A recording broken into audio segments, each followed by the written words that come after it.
Scandale à l'Agence des bourses du Gabon, un réseau de corruption, sous-tendu par des conflits d'intérêts, menace l'avenir des étudiants. Alors que des milliers de jeunes Gabonais espéraient obtenir des bourses d'études pour réaliser leurs rêves, un scandale sournois couve à la NBG.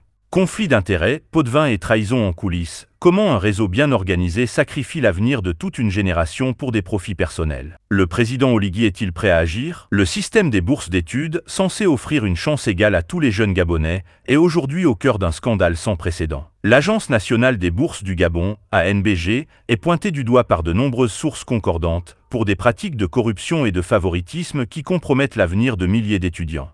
Sous la direction controversée du professeur Rufin Ndjambou, des réseaux bien organisés exploiteraient leur position pour détourner les ressources et influencer les orientations scolaires, laissant des familles dans l'incertitude et l'injustice. Une situation alarmante qui menace la stabilité du pays et appelle des actions urgentes. Conflit d'intérêts à la direction de la NBG et réseau de corruption bien huilé. Cette semaine, un vif débat a en effet éclaté autour de la NBG sous la direction controversée de son directeur général, le professeur Rufin Ndjambou. Selon des sources dignes de foi, celui-ci est également le promoteur d'une école supérieure privée, l'Institut des hautes études d'entreprise, IHE, ce qui le place dans une situation de juge et partie. En tout cas, sur les réseaux sociaux, de multiples accusations circulent, soulignant des pratiques de favoritisme, de conflits d'intérêts et de combines traduisant une vaste corruption touchant de nombreux étudiants et établissements supérieurs privés du pays. Les critiques se concentrent notamment sur la gestion du professeur Rufin Ndjambou, qui utiliserait sa position à la NBG pour écarter ses concurrents directs dans le domaine de l'éducation et de la formation.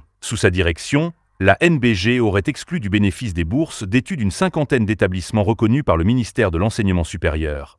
Une action interprétée comme une remise en cause directe des décisions présidentielles. Cette situation amène à des interrogations concernant la cohésion de l'État et la plausibilité d'un État à deux vitesses, où certaines décisions stratégiques sont prises sans respect des directives officielles. Selon les témoignages recueillis auprès de plusieurs parents, élèves, étudiants et agents de la NBG et du secrétariat d'orientation scolaire, universitaire et professionnel, SOSUP, un réseau de corruption s'étendrait depuis les opérateurs de saisie jusqu'aux plus hauts responsables de la NBG. Les accusations rapportent que des pots de vin importants seraient versés pour influencer les choix d'orientation des élèves et étudiants, au mépris de leurs souhaits véritables. Ce réseau faisant entorse aux procédures idoines serait alimenté par la collecte d'enveloppes mensuelles auprès des établissements bénéficiaires, un mécanisme que certains estiment être lié à une stratégie d'enrichissement illicite en vue des futures élections dont la présidentielle.